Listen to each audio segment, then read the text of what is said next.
How to see Facebook password on your phone.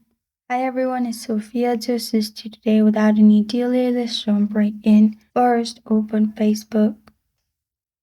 You won't be able to find any password in here, so simply go to Google and then click on your profile on top right corner of your screen.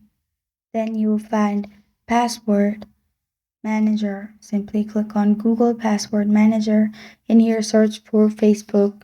Then add your screen lock password. And in here, you will be able to see your Facebook password. Your Facebook password will only be visible in here if you have added or updated your Facebook account to this Google account. Simply click on I like button and you will be able to see Facebook password. And this is how to see Facebook password on your phone.